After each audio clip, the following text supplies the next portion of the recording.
Hello friends, doctor Dipankar here. তো আজকে খুব ইম্পর্টেন্ট বিষয় নিয়ে দু একটা কথা বলবো। প্লিজ ভিডিওটা কাইন্ডলি আপনারা দেখবেন, এটা খুব ইম্পর্টেন্ট ভিডিও এবং কাইন্ডলি আপনাদের ফ্রেন্ডসদের সাথে এটা শেয়ার করবেন যাতে অন্যরা ভিডিওটা দেখতে পারে। আজকে অ্যাকচুয়ালি ব্রেন ডেভেলপ নিয়ে কথা বলবো। নর্মালি আমাদের হিউম্যানের যে ব্রেন 90% ব্রেন ডেভেলপ হয় 2 বছরের মধ্যে। তো প্রথম 2 বছর খুব ইম্পর্টেন্ট।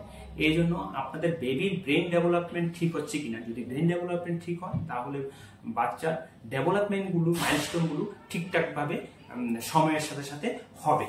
তো কি করে আপনারা বাড়িতে বুঝবেন যে আপনার বেবির ব্রেন ডেভেলপমেন্ট বা ডেভেলপমেন্টের মাইলস্টোনগুলো অ্যাজ পার এজ এজ অনুসারে বয়স অনুসারে হচ্ছে কিনা, সেইটা নিয়ে আমি আজকে কয়েকটা কথা বলবো। তো এইগুলি প্লিজ একটু মিলিয়ে নেবেন আপনার বেবির সাথে। যদি দেখুন যে ডেভেলপমেন্টাল একটু সমস্যা আছে, মাইলস্টোনে একটু সমস্যা আছে, তাহলে আপনারা দেরি করবেন না, আপনার সাথে সাথে আপনার কনসাল্ট পেডিয়াট্রিশিয়ানের সাথে অবশ্যই যোগাযোগ করবেন।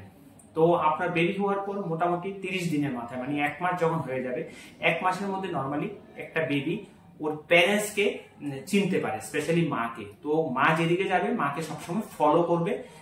তার পাশাপাশি আপনি যখন আপনার ছোট বেবির সামনে মোটামুটি 30 থেকে 40 সেন্টিমিটার দূরে একটা কিছু রাখবেন, একটা অবজেক্ট রাখবেন, যেমন একটা রেড বল অথবা একটা লাইট। তো ও 2 চোখ দিয়ে ওটাকে ফলো করবে এবং এটাকে যখন আপনি এদিক থেকে এদিকে যাবেন, মানে এক চোখ থেকে আরেক চোখ, মানে হেডের এক সাইড থেকে আরেক চোখে যখন নিয়ে যাবেন, ও এদিকে এদিকে ফলো করবে। তো এটা সাধারণত 1 মাসের বাচ্চাদের এটা হয়। এটা হলো 1 নম্বর পয়েন্ট। 2 নম্বর হলো 1.5 থেকে 2 মাস বয়সের মধ্যে বাচ্চার সোশিয়াল স্মাইল হবে। সোশিয়াল স্মাইল মিনস আপনি যখন বাচ্চার সাথে কথা বলবেন তো আপনাকে ইন্টারাকশন করবে থ্রু স্মাইল, ও মাঝে মধ্যে হাসবে, এটাকে বলা হয় সোশিয়াল স্মাইল। অনেক সময় আমরা 10 দিন বা 15 দিনের বাচ্চারা যখন ডিপ স্লিপে থাকে অনেক সময় হাসে, ওটা সেই স্মাইল নয়। সোশিয়াল স্মাইল হলো সোশিয়াল ইন্টারাকশন করবে থ্রু স্মাইল, স্পেশালি ও মায়ের সাথে বা বাবার সাথে বা কাছের মানুষের সাথে। তো এটাকে বলা হয় সোশিয়াল স্মাইল। এটা নর্মালি 1.5 থেকে 2 মাসের মধ্যে হয়। তারপর 3.5 থেকে 4 মাসের বয়সের মধ্যে বাচ্চার ঘাড় শক্ত হয়। যখন বাচ্চাকে আপনি সোজা করে এইভাবে রাখবেন, আপনি আপরাইট পজিশনে কোলে রাখবেন, দেখবেন ওর ঘাড়টা এইভাবে করছে না, ও আপরাইট পজিশনে থাকবে। ওটাকে আমরা বলি নেক হোল্ডিং। নর্মালি এটা 3.5 থেকে 4 মাস বয়সের মধ্যে হয়। ঠিক আছে, এটা একটু মিলিয়ে নেবেন। আর 5 মাসের মধ্যে একটা বাচ্চা নর্মালি 5 থেকে 5.5 মাসের মধ্যে সিঙ্গেল ওয়ার্ড, যেমন দা, বা, মা, কা, এগুলি করবে। আপনি দেখবেন এগুলি হচ্ছে কিনা 5 থেকে 5.5 মাসের মধ্যে বয়সের মধ্যে। 6 মান্থে, মানে যখন 180 দিন, মানে যখন আপনারা অন্নপ্রাশন করছেন, তখন একটা বাচ্চা নর্মালি বসতে পারে উইথ সাপোর্ট, মানে সিটিং উইথ সাপোর্ট। আপনি সাপোর্ট দিয়ে রাখলে ও বসতে পারবে। তো সিটিং উইথ সাপোর্ট হয় বাই 5.5 থেকে 6 মাসের মধ্যে। ঠিক আছে। আর 7.5 থেকে 8 মাসের মধ্যে সিটিং উইথাউট সাপোর্ট, একটা বাচ্চা সাপোর্ট ছাড়া বসতে পারবে। আপনি যখন বাচ্চাকে রেখে দেবেন সিটিং পজিশনে, ও উইদাউট সাপোর্টে বসতে পারবে 7.5 থেকে 8 মাসের মধ্যে। আর মোটামুটি 9 থেকে 9.5 মাসের মধ্যে, 9 থেকে 9.5 মাসের মধ্যে একটা বাচ্চা ডাবল ওয়ার্ড বলবে। ডাবল ওয়ার্ড যেমন দাদা, বাবা, কাকা, মামা, এনিথিং ডাবল ওয়ার্ড। নর্মালি এটা 9 থেকে 9.5 মাসের মধ্যেই হয়।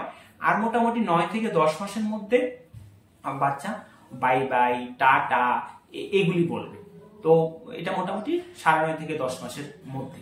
ঠিক আছে। আর 10 মাস বয়সে একটা বাচ্চা নর্মালি উইথ সাপোর্ট দাঁড়াতে পারবে, স্ট্যান্ডিং উইথ সাপোর্ট, এবং আস্তে আস্তে আস্তে আস্তে একটু দুটো স্টেপ দিয়ে হাঁটতে পারবে উইথ সাপোর্ট। ঠিক আছে। আর 12 মাস বয়সে, মানে 1 বছর, যখন আপনারা প্রথম জন্মদিন করছেন, নর্মালি ওরা উইদাউট সাপোর্টে দাঁড়াতে পারে। আর অনেক সময় একটা দুটো স্টেপ দিতে পারে, মানে হাঁটতে পারে 1-2 স্টেপ, পুরো হাঁটতে পারবে না। এটা কিছু কিছু বাচ্চা করতে পারে বা কিছু কিছু নাও করতে পারে, but normally without support standing, মানে দাঁড়াতে পারবে বাই 1 ইয়ার।